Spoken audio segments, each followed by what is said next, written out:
আল্লাহ পাক তো কালামে পাকে বলে দিয়েছেন, ফাযকুরুনি আযকুরুকুম, বান্দারে তুমি যদি আমাকে স্মরণ করো আমি আল্লাহ তোমাকে স্মরণ করব। তুমি আমাকে যেইভাবে স্মরণ করবে তার চাইতে উত্তম রূপে আমি তোমাকে স্মরণ করব। আপনি যদি বলেন আল্লাহু আকবার, আল্লাহ মহান, আল্লাহ মহান, আল্লাহ বলে বান্দারে তুই যেহেতু আমাকে মহান বলতেছ, আমি আল্লাহ বলে দিলাম তুই বান্দা বান্দাদের মধ্যে থেকে মহান। জোরে বলুন না সুবহানাল্লাহ। হযরত সাইয়্যিদুনা আবু হুরায়রা রাদিয়াল্লাহু তাআলা আনহু হতে বর্ণিত, আন আবি হুরায়রা রাদিয়াল্লাহু তাআলা আনহু আন্না রাসূলুল্লাহ সাল্লাল্লাহু আলাইহি ওয়াসাল্লাম, হযরতে আবু হুরায়রা রাদিয়াল্লাহু তাআলা আনহু তিনি ইরশাদ করেন, নিঃসন্দেহে আল্লাহর নবী দু জাহানের বাদশা মুহাম্মদুর রাসূলুল্লাহ সাল্লাল্লাহু আলাইহি ওয়াসাল্লাম ইরশাদ করেছেন, লাউ ইয়ালামুন নাসু মা ফিন নিদাই, মানুষজন যদি জানতো আযান দেওয়ার মধ্যে কি রকম ফজিলত রয়েছে, আল্লাহর ঘরে মানুষকে আহ্বান করার মধ্যে কি ফজিলত রয়েছে, এই কথা যদি মানুষ জানতো, ওয়াসফিল আউয়ালি, এবং প্রথম কাতারের মধ্যে নামাজ আদায় করার ফজিলত যদি মানুষ জানতো, সুম্মা লাম ইয়াজিদু ইল্লা আন ইয়াসহিমু আলাইহি আস্তাহামু, যদি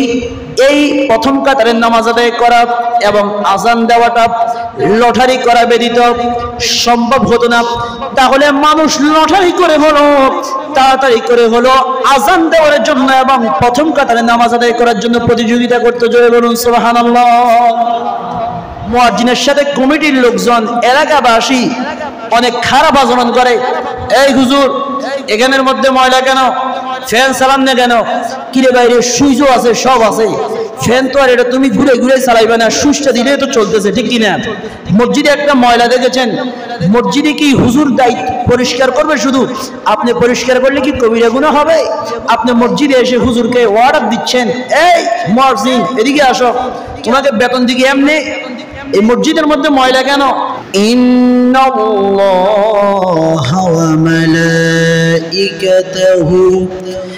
ইউসাল্লুনা আলান নবী ইয়া আইয়ুহাল্লাযীনা আমানু সাল্লু আলাইহি ওয়া সাল্লিমু তাসলিমা।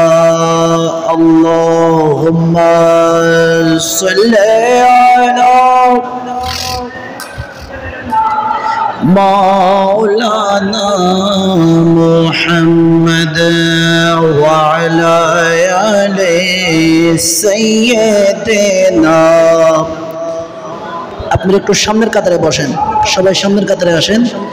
আল্লাহুম্মা সাল্লি আলা সাইয়্যিদিনা মাওলানা মুহাম্মদ ওয়া আলা আলি সাইয়্যিদিনা।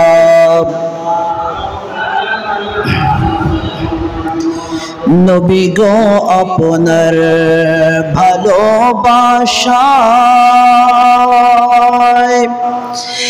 জীবনের গুনাহ ঝরে যায়, নবী গো আপনার ভালোবাসায়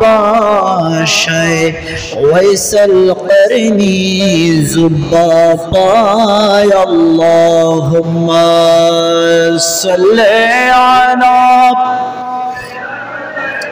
জোরে মাওলানা মুহাম্মদ ওয়া আলা আলি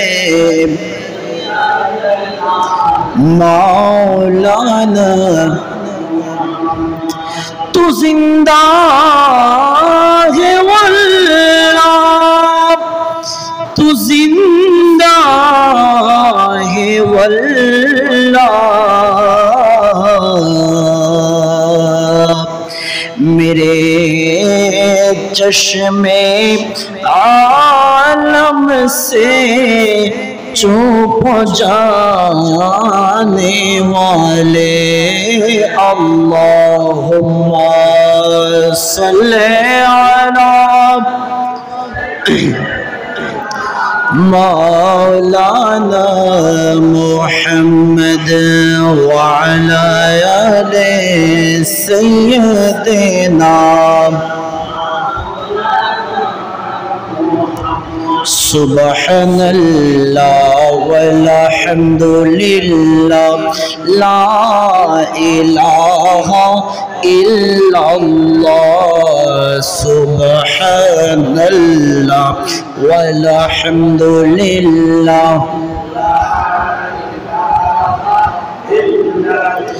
لا إله إلا الله لا إله لا مقصود إلا الله لا موجود إلا الله لا معبود إلا الله لا إله حسبي ربي جل الله ما في قلبي غير الله نور محمد صلى الله لا إله لا إله إلا الله محمد رسول الله شكري উচ্চকণ্ঠে পড়ুন সাল্লাল্লাহু আলাইহি ওয়াসাল্লাম। উপস্থিত দক্ষিণ বাটরা গৌসুল আজম আব্দুল কাদের জিলানী রাদিয়াল্লাহু তাআলা আনহু জামে মসজিদের সম্মানিত মুসল্লিয়ানে ইকরাম, মুরব্বিয়ানে ইজাম, বেরাদারান ইসলাম, বিশেষ করে যারা বাহির থেকে আমার আওয়াজ শুনছেন, পর্দানসীন আবেদা জাহিরা তৈয়বা তাহিরা মা এবং বোনেরা, প্রত্যেকের প্রতি আমার সালাম। রহিমানি ওয়া রাহিমাকুমুল্লাহ। আসসালামু আলাইকুম ওয়া রাহমাতুল্লাহি ওয়া বারাকাতুহু।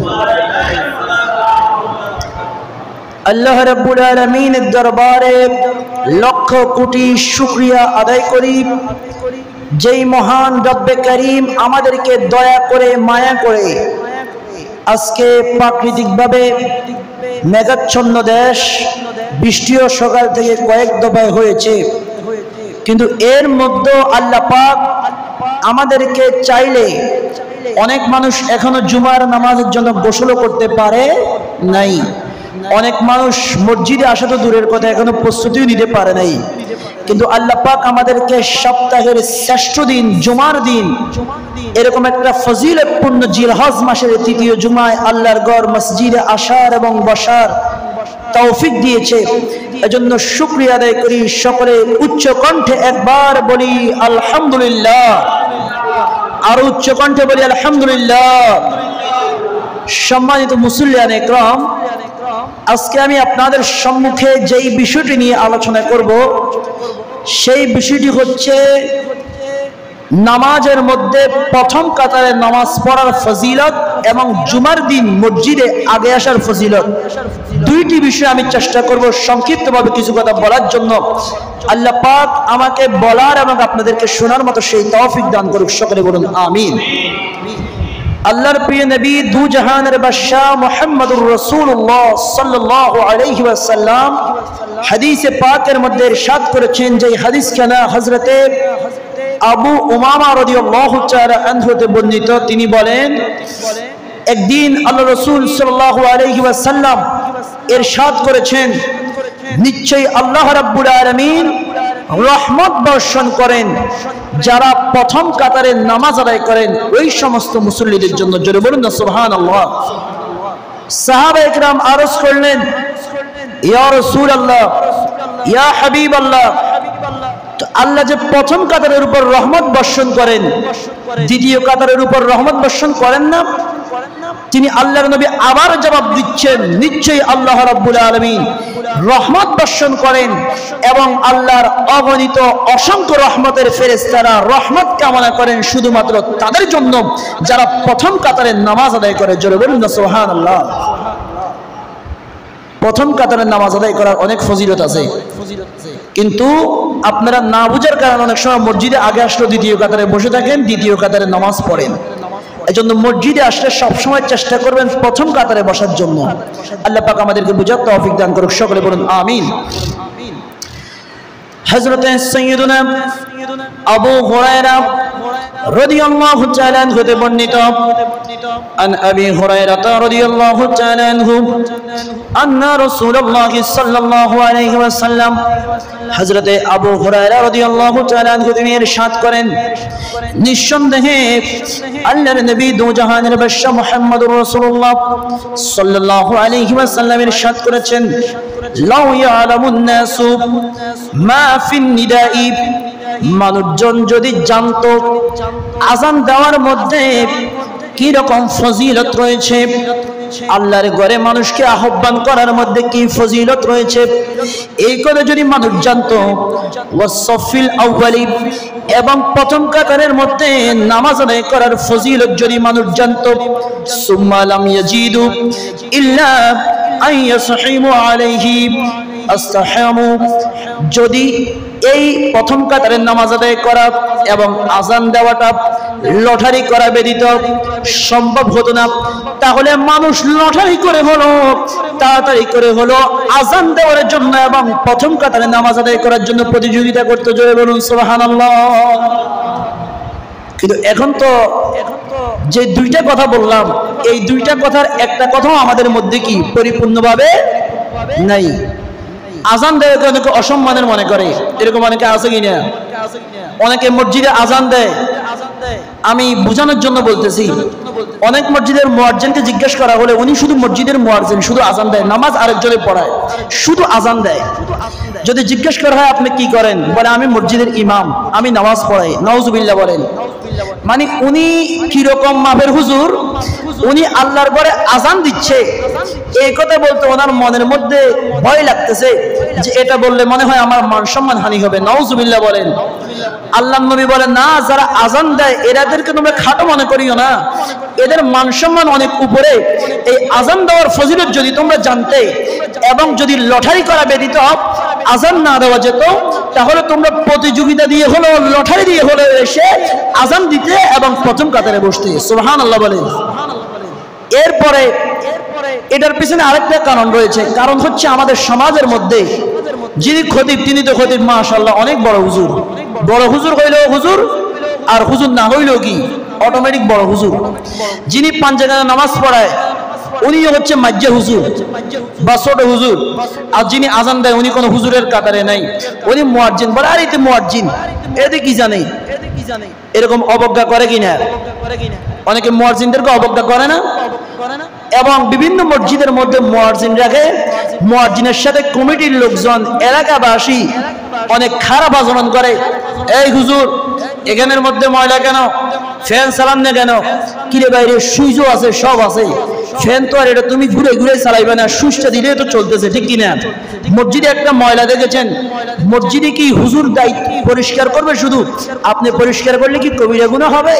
আপনি মসজিদে এসে হুজুরকে অর্ডার দিচ্ছেন, এই মুয়াজ্জিন এদিকে আসো, তোমাকে বেতন দিকে এমনি, এই মসজিদের মধ্যে ময়লা কেন, এটা কেন, সেটা কেন, বিভিন্ন রকম কথা মানুষ বলে কিনা?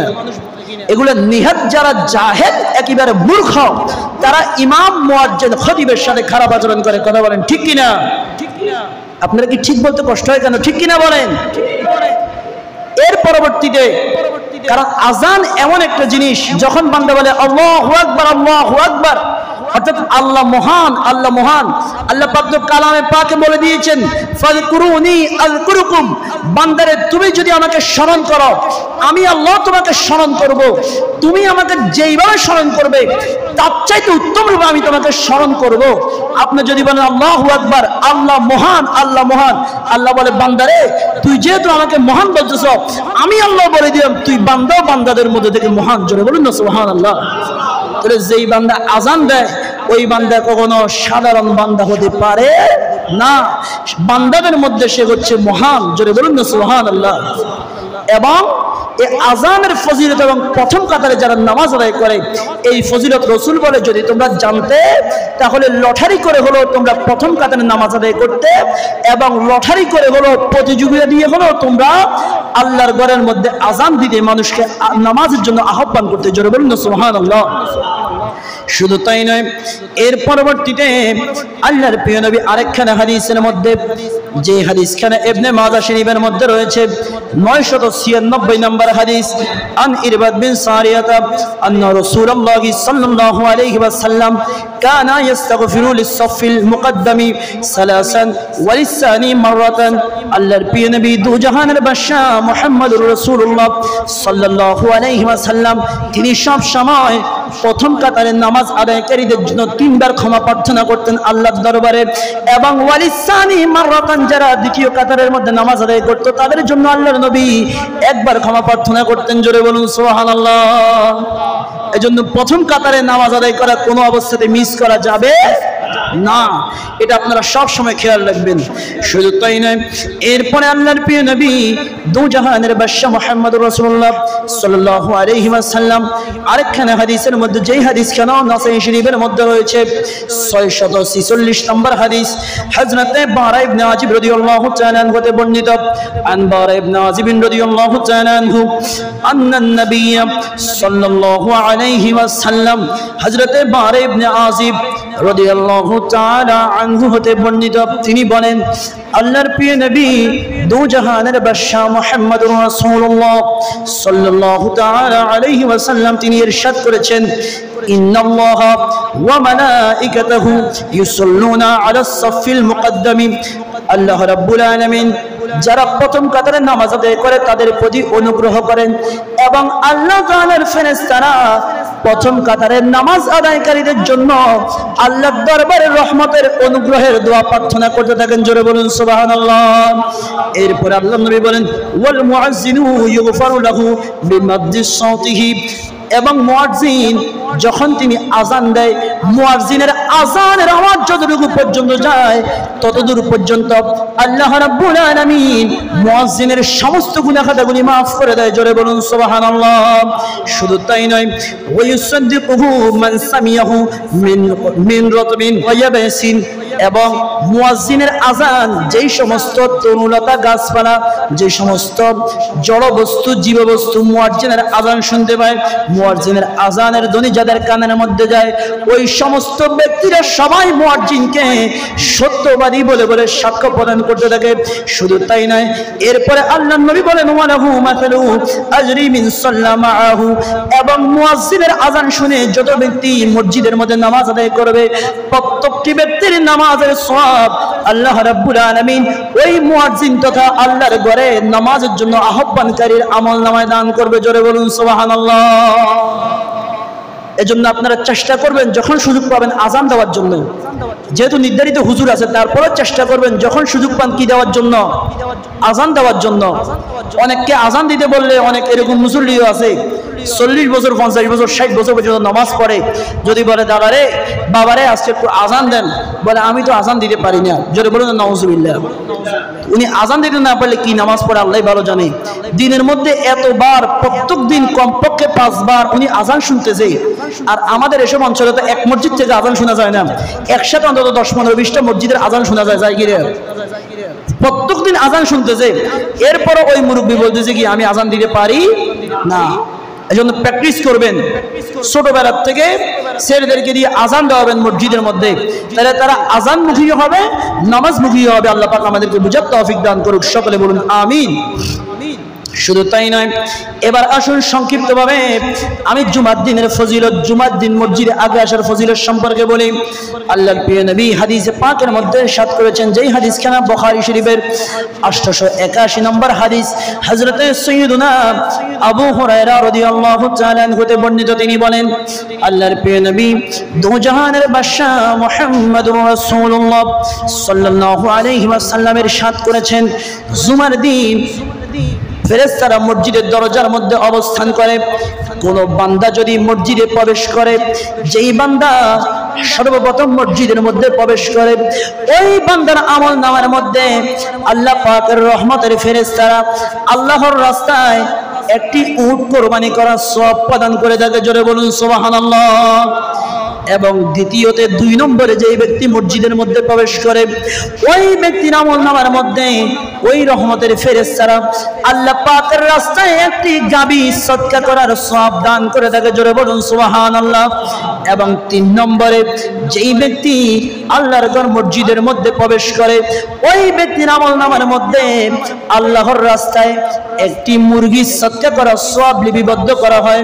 এবং যেই ব্যক্তি 4র্থ নম্বরে প্রবেশ করে ওই ব্যক্তির আমলনামার মধ্যে রহমতের ফেরেশতারা আল্লাহর রাস্তায় একটি ডিম সদকা করার সওয়াব লিপিবদ্ধ করে দেয়। জোরে বলুন সুবহানাল্লাহ। এরপরে যখন রাসূল পাক বলেন 4 নম্বর পর্যন্ত বলেছেন, এরপরে আল্লাহর নবী বলেন যখন ইমাম খুতবা দেওয়ার জন্য মিম্বরের মধ্যে দাঁড়ায় তখন ফেরেশতারা এইভাবে তাদের কাগজটা বন্ধ করে ফেলে। তখন যেই ব্যক্তি মসজিদে প্রবেশ করে ওই ব্যক্তির নাম ওই জুমার মধ্যে লিপিবদ্ধ হয় না। জোরে বলুন নাউজুবিল্লাহ। অনেকে বসে থাকে, অবসর বাড়িতে বসেই আছে, বলে এখন তো ওয়াজ করতেছে, এখন 1:01 বাজে, আরো 10 মিনিট 15 মিনিট পরে যাব, গিয়ে যাতে কোনো রকম খুতবা একটা পাই, আর খুতবা না পাইলে না পাই, নামাজ তো পাবো, আর নামাজ শুধু প্রথম রাকাতের রুকু যদি কোনো রকম গিয়ে ধরতে পারি, এটাই হচ্ছে আজকে জুমার দিনের অনেকের কাজ। অনেকে এই চিন্তা করে অনেকে বাড়ির মধ্যে বসে থাকে, এরকম অনেকে আছে কিনা। যখন এই মসজিদে আলহামদুলিল্লাহ এটা অবশ্যই একটু দেখা যায় না, এই মসজিদে এই চিত্রটা বিভিন্ন মসজিদের মধ্যে দেখা যায় যে ইমাম সাহেব যখন আল্লাহু আকবার বলে নামাজের নিয়ত বাঁধে, নিয়ত বাঁধার পরে মনে হয় যেন পিছন দিয়ে 3য় বিশ্বযুদ্ধ শুরু হয়ে গেছে, দৌড়াদৌড়ি করে সবাই হামাগুড়ি দিয়ে মসজিদে ঢুকে একটার গায়ের উপরে আরেকটা, অনেক সময় পড়ি এরকম অ্যাক্সিডেন্টও করে, দুর্ঘটনা ঘটায় মসজিদের ভিতরে, এরকম হয় কিনা। মানে তাড়াতাড়ি আবার যখন সালাম ফিরানো শেষ ইমাম সাহেবের, বাস সালাম ফিরানো শেষ, মানে জুমার দিনের সব নামাজ টামাজ সব শেষ। কোথায় দোয়া, কোথায় মুনাজাত, কোথায় সুন্নাত, কোথাও কিছুই তাদের মধ্যে নাই। শুধু সালাম ফিরাতে দেরি, আসসালামু আলাইকুম 2য় নাম্বার আবার বলতে দেরি, 2য় নাম্বার ইমাম সাহেব বলি এখনো শেষ করে নাই, তখন থেকে অনেকে যাওয়া শুরু করে, এরকম অনেকে আছে কিনা। কিন্তু জুমার দিন আগে আগে মসজিদে আসার কি ফজিলত। আপনি চাইলে আপনার আমার সামর্থ্য হবে না আল্লাহর রাস্তায় একটি উট কোরবানি করার জন্য, আল্লাহর রাস্তায় একটি গাড়ি সদকা করে দেওয়ার জন্য, কিন্তু আপনি আমি যদি মসজিদের জুমার দিন আগে প্রবেশ করি, আল্লাহর প্রিয় নবী বলেছেন আল্লাহর রহমতের ফেরেশতারা ওই ব্যক্তির আমলনামার মধ্যে পর্যায়ক্রমে উট, গাবি, মুরগি এবং ডিম সদকা করার সব লিপিবদ্ধ করে। শুধু তাই নয়, যারা পরবর্তীতে মসজিদে ঢুকে ইমাম সাহেবের খুতবার সময় ওই সমস্ত ব্যক্তির নাম মসজিদের মধ্যে জুমার খুতবায় লিপিবদ্ধ হয় না, ওই সমস্ত ব্যক্তির নামগুলো ফেরেশতারা লেখেন না। আপনি আজকেও নামাজ পড়লেন, কালকেও পড়লেন, প্রত্যেক জুমায় আপনি আসতেছেন, তখন যখন ইমাম খুতবা দেয় তখন, কিন্তু দুর্ভাগ্যের বিষয় হচ্ছে যখন আপনি হাসরের মাঠে উঠবেন, আপনার আমলনামা যখন আপনাকে দেওয়া হবে, তখন আপনি দেখবেন আপনার আমলনামার মধ্যে কোনো জুমাই কি নাই। আপনি বলবেন কিরে, আমি তো অনেক যুদ্ধ করি যাই, মোটামুটি 2 রাকাত পড়ে আসছি, এখন আমার জুমাগুলা গেল কোথায়? ফেরেশতারা বলবে আপনার জুমা গেছে কোথায়? রাসূল তো হাদিসে বলেই দিয়েছেন যখন ইমাম খুতবা দেওয়ার জন্য দাঁড়াবে তখন কারণ আমার লিপিবদ্ধ করা হবে না। আপনি সবসময় যে খুতবা দেওয়ার সময় ঢুকেছেন, এ কারণে কোনো জুমায় আপনার নাম লেখা হয় নাই, এ কারণে আপনি আজকে দেখতেছেন আপনার নাম শূন্য। জোরে বলুন না নাউজুবিল্লাহ। এজন্য সব সময় চেষ্টা করবেন জুমার দিন একটু আগে আগে মসজিদে আসার জন্য। আপনারা যদি আগে আসেন, আমারও কথা বলতে ভালো লাগে, আপনাদেরও শুনতে ভালো লাগবে। আপনারা 2-1 জন থাকলে আমারও ভালো লাগবে না, আপনাদেরও শুনতে ভালো লাগবে না। আল্লাহ পাক আমাদের সকলকে আগে আগে মসজিদে আসার তৌফিক দান করুক, সকলে বলুন আমিন। এরপর আল্লাহর নবী আরেকখানে হাদিসের মধ্যে বলেন, এই হাদিসটা বলে আমি শেষ করে দিব, যে হাদিসখানে হযরতে আউস বিন আউস আস-সাকাফি রাদিয়াল্লাহু তাআলা আনহু হতে বর্ণিত। তিনি বলেন, সামিতুন নবী সাল্লাল্লাহু আলাইহি ওয়াসাল্লাম, আমি শুনেছি আল্লাহর প্রিয় নবী সাল্লাল্লাহু আলাইহি ওয়াসাল্লাম ইরশাদ করেছেন, ইয়াকুল, তিনি বলেছেন, মান গাসালা ইয়াউমাল জুমআতি ওয়া গাতাসালা ওয়া বাক্কারা ওয়া বাতাকারা মাশা, যেই ব্যক্তি জুমার দিনে গোসল করবে, উত্তম রূপে গোসল করবে এবং গোসল করাবে, তার স্ত্রীও যদি গোসল ফরজ হয় গোসল করাবে, কিংবা সেও গোসল করবে উত্তম রূপে সুন্দরভাবে গোসল করবে এবং গোসল করে আল্লাহর ঘর মসজিদের মধ্যে আসবে, ওয়ালাম ইয়ারকাব ওয়াদানা মিন ইমামি, এবং ইমামের কাছাকাছি গিয়ে বসবে, ইমামের থেকে কাছে বসবে, ইমামের নিকটে গিয়ে বসবে। এরপরে ফাস্তামা, এবং ইমাম যখন খুতবা খুতবা দিবে তখন নীরবতার সাথে খুব মনোযোগের সাথে ইমামের খুতবা শ্রবণ করবে। ওয়ালাম ইয়াগু কানা লাহু বিকুল্লি খাতাওয়াতি আমালুস সানাতি আজরু সিয়ামিহা ওয়া কিয়ামিহা। আল্লাহ রাব্বুল আলামিন ওই সমস্ত বান্দাদেরকে এমন ফজিলত দান করবে, ওই সমস্ত বান্দা প্রতি কদমে কদমে 1 বছর করে নফল নামাজ রাতে আদায় করার এবং 1 বছর করে দিনে নফল রোজা আদায় করার সওয়াব পাবে। জোরে বলুন সুবহানাল্লাহ। এজন্য মসজিদে আগে আসার প্রয়োজন আছে কিনা? শর্ত কি? মসজিদে আগে আসতে হবে, ইমামের কাছে বসতে হবে, যখন খুতবা দিবে চুপ করে শুনতে হবে, একবারে মনোযোগ সহকারে শুনতে হবে খুতবা। যারা এই কাজটি করতে পারবে আল্লাহর নবী বলেন প্রতি কদমে কদমে ফেরেশতাগণ তাদের আমলনামার মধ্যে প্রতি 1 কদমের বিনিময়ে 1 বছর রোজা এবং 1 বছর কি নামাজ আদায় করার সওয়াব, এরকম আপনি যত কদম দিয়েছেন প্রত্যেক কদমের ব্যাপারে আপনাকে এরকম করে সওয়াব লিপিবদ্ধ করা হবে। সুবহানাল্লাহ বলেন। এবং এই হাদিসের মধ্যে বলা হয়েছে আপনি যে মসজিদে আসবেন চেষ্টা করবেন জুমার দিন মসজিদে আসার সময় পায়ে হেঁটে আসার জন্য। আল্লাহ পাক আমাদেরকে বুঝার তৌফিক দান করুক, সকলে বলুন আমিন। দেখেন মসজিদের মধ্যে জুমার দিন যদি সপ্তাহে 1 দিন আপনারা মসজিদে দেরিতে আসেন, আপনারা কতগুলো সওয়াব থেকে বঞ্চিত হচ্ছেন। আজকে যে আপনারা যারা আগে আসছেন আপনারা প্রথম থেকে আমি যতগুলো ফজিলত বলেছি আপনারা প্রথম থেকে সবগুলো শুনেন নাই, কিন্তু যারা পরে আসছে ওনারা তো বাড়ির থেকে শুনলো, এটা ভালোভাবে খেয়াল করতে পারে নাই বা ভালোভাবে বুঝতে পারে নাই। মসজিদে অবশ্যই আপনারা আগে আসবেন। আল্লাহ পাক আমাদের প্রত্যেককে আগে আগে মসজিদে আসার মতো সেই তৌফিক দান করুক, সকলে বলুন আমিন। যারা পরে আসছেন কেবলা জুমা সুন্নাত চ্যানেলে পড়েন। ওয়া আখিরু দাওয়ানা আলহামদুলিল্লাহি রাব্বিল আলামিন। আসসালামু আলাইকুম ওয়া রাহমাতুল্লাহি ওয়া বারাকাতুহু।